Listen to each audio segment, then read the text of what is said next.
Hello साथियों, आज हम एक ऐसे मामले में नज़र डालेंगे जिसमें हाई कोर्ट ने एफआईआर रिक्वेस्ट की है। मामला है एसीबी का, एंटी करप्शन ब्यूरो यानी लोकायुक्त का।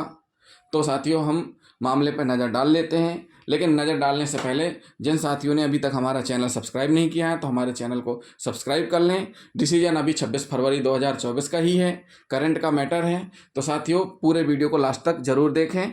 तो मामला है श्री रमेश केटी, कौन है, एक एसआई है, वर्सेस कर्नाटक राज्य।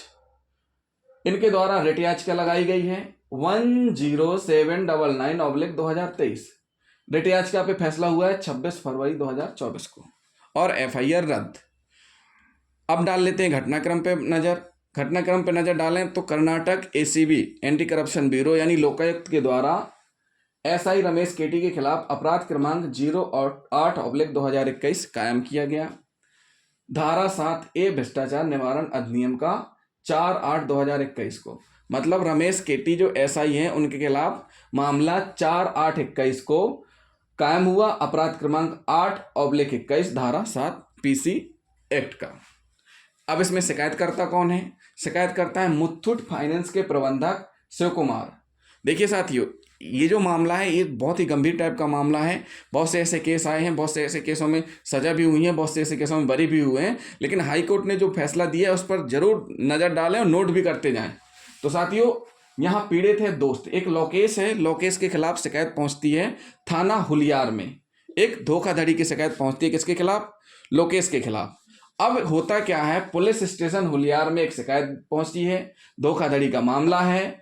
रमेश केटी एसआई इसकी इंक्वायरी कर रहे हैं। 30/7/21 को लोकेश की गिरफ्तारी के बारे में पूछताछ करने और रिहा कराने के लिए इनके दोस्त, किनके दोस्त? लोकेश के दोस्त प्रबंधक शिव कुमार पहुंचते हैं, सब इंस्पेक्टर से मुलाकात करते हैं, उनसे बातचीत होती है। बातचीत करने के बाद शिकायतकर्ता के अनुसार 10 लाख रुपए की बातचीत की गई है, मतलब शिकायतकर्ता के अनुसार 10 लाख रुपए की डिमांड एसआई के द्वारा की जा रही है।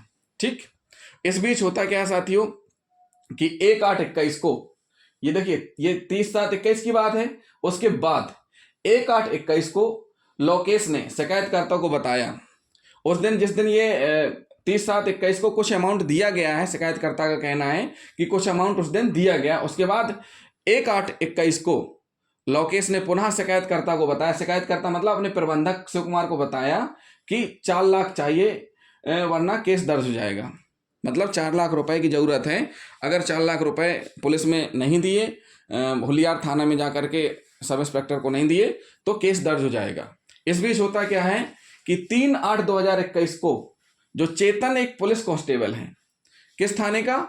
हुलियार थाने का, उसके द्वारा लोकेश को कॉल किया जाता है। किसको कॉल किया जाता है? लोकेश को कॉल किया जाता है और 2 लाख रुपए की मांग की जाती है। लोकेश के द्वारा उस वार्ता को रिकॉर्ड किया जाता है।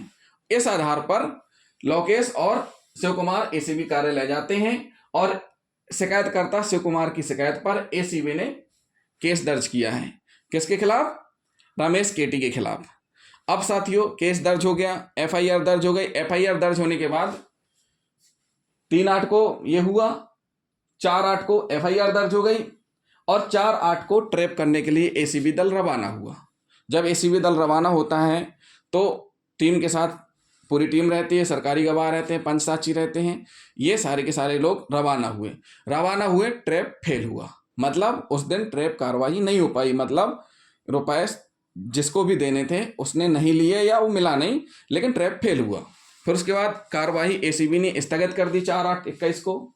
फिर उसके बाद 5/8/21 को फिर से ट्रैप तैयार किया गया, उस दिन भी ट्रैप विफल रहा। अब यहाँ नजर डालने वाली बात है कि 2 बार ट्रैप विफल हो चुका है साथियों। कितनी बार विफल हो चुका है? 2 बार ट्रैप विफल, एक 4/8/21 को, दूसरा 5/8/21 को ट्रैप विफल हो चुका है। इसके बाद होता क्या है कि लास्ट में धारा 7 का मामला कायम कर लिया जाता है और इन्वेस्टिगेशन तैयार करके चालान न्यायालय में पेश किया जाता है। आरोप पत्र न्यायालय में दाखिल हो चुका है। वकील के तर्क हैं जो हाई कोर्ट में, वो तर्क ये हैं, जो आरोपी वकील रमेश केटी जो इस प्रकरण के आरोपी थे, उनके वकील ने जो तर्क दिए, उनके तर्क हम बताते हैं आपको। उन्होंने कहा कि कोई मांग और स्वीकृति ही नहीं है, आपराधिक कार्रवाई रद्द करने की मांग की गई। मतलब उनके द्वारा कहा गया कि उक्त मामले में कोई भी ना मांग है और ना ही स्वीकृति है। और साथ ही साथ उनके वकील ने बोला कि नीरज दत्ता और सुप्रा और साउंडराज वर्सेस माननीय सर्वोच्च न्यायालय के 2 जजमेंट हैं, और नीरज दत्ता का जजमेंट जो है वो डीबी बेंच का जजमेंट है, इसलिए नीरज दत्ता के जजमेंट पे भरोसा किया जाए। साथ ही साथ सुप्रा और साउंड रंजन के बारे में भी भरोसा किया जाए। इनके बारे में हम आपको अलग से वीडियो में बताएंगे।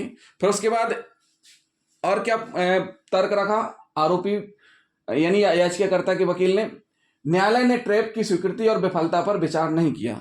जो याचिकाकर्ता हैं जिनके खिलाफ मामला कायम हुआ था, उनके अधिवक्ता के द्वारा कहा गया कि न्यायालय ने ट्रैप की स्वीकृति और विफलता पर विचार नहीं किया। मतलब ट्रैप कब कब विफल हुआ इस पर कोई विचार नहीं हुआ।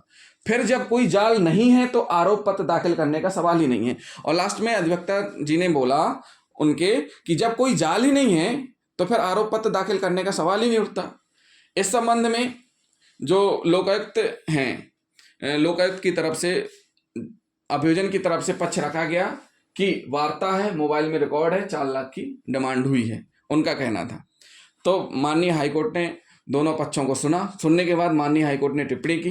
टिप्पणी ये की, बताया कि धारा 713(1)D सेकंड के तहत अपराध स्थापित करने के लिए मांग का सबूत अनिवार्य है। मतलब क्या सबसे मेन बात है, डिमांड यानी मांग का सबूत अनिवार्य है। एन थेजस वर्सेस राज WPN 915/22 GMRES 21-3-22 में माना गया है कि धारा 7 के तहत दंडनीय अपराध के लिए मांग और स्वीकृति अनिवार्य है। देखिए, ये नीरज दत्ता के बाद एन थेजस वर्सेस राज यानी कर्नाटक राज्य का एक और मामला है। GM जो जनरल मैनेजर RES के जनरल मैनेजर हैं, उसमें निर्णय आया 21-3-22 को, जिसमें माना गया है कि धारा 7 के लिए दंडनीय अपराध के लिए क्या जरूरी है, मांग और स्वीकृति अनिवार्य है। मांग और स्वीकृति दोनों अनिवार्य हैं। साथ ही साथ माननीय हाईकोर्ट ने यह कहा कि मध्य प्रदेश राजकुमार सिंह वर्सेस पांडुरंगा शिंदे वर्सेस महाराष्ट्र, जो कि अभियोजन के द्वारा प्रस्तुत किए गए थे तर्क में जजमेंट, उनको इस मामले में लागू नहीं होना बताया है। क्यों नहीं लागू होना नहीं बताया है? क्योंकि नीरज दत्ता की डीबी बेंच का फैसला है, इसलिए ये दोनों के दोनों जजमेंट यहां पर अब लागू नहीं होंगे। क्या लागू होगा? नीरज दत्ता का डीबी बेंच का फैसला। तो साथियों, मध्य प्रदेश राजेंद्र कुमार और पांडुरंग शिंदे वर्सेस महाराष्ट्र के जो जजमेंट हैं, उनको हाईकोर्ट ने नकारते हुए कहा कि नीरज दत्ता का जो फैसला है वो डीबी बेंच का फैसला है, इसलिए ये वाला माना जाएगा। फिर उसके बाद साथियों, लास्ट में जो हाईकोर्ट है, हाईकोर्ट ने कहा कि शिकायतकर्ता के अलावा टेलीफोन पर बातचीत में मांग को प्रदर्शित नहीं किया गया। मतलब केवल जो शिकायतकर्ता है उसके मौखिक बयान के अलावा कोई और सबूत है ही नहीं है। जो टेलीफोन से रिकॉर्डेड वार्ता है उसमें मांग को प्रदर्शित नहीं किया गया है, और साथ ही साथ 2 बार ट्रैप फेल भी हुआ है, इसलिए धारा 7 PC एक्ट का मामला नहीं बनता है, और साथ ही साथ FIR रद्द की गई। तो साथियों, इसमें जो नज़र डालने वाली बात है वो है, सबसे पहली बात ये है कि इसमें पीड़ित की जगह शिकायतकर्ता कौन है? उसका दोस्त, पहली बात। दूसरी चीज ये है कि ट्रैप 2 बार फेल हुआ। तीसरी चीज ये है कि इसमें जो वार्ता है वो मोबाइल में रिकॉर्ड की गई है। चौथी चीज ये है कि यहां पर एक चीज बता दें कि मौखिक जो शिकायतकर्ता है, शिकायतकर्ता के मौखिक साक्ष्य के अलावा कोई और साक्ष्य भी नहीं है, ट्रैप फेल भी हो चुका है। तो साथियों, हिट कहाँ करना है? जो मुख्य सबूत है, गोपाल कृष्णन वाले मामले में हमने आपको बताया था, जो जजमेंट आया गोपाल कृष्णन का, उसमें स्पष्ट किया गया है कि जो सबूत जिससे मामला मजबूत बन रहा है, जो सबूत जिससे मामला मजबूत बन रहा है, उसकी क्लोन कॉपी यानी मिरर इमेज आरोपी को दी जाए। क्यों? क्योंकि अगर वो सबूत अभियोजन के लिए बहुत महत्वपूर्ण है तो उतना ही आरोपी को अपने बचाव के लिए भी जरूरी है।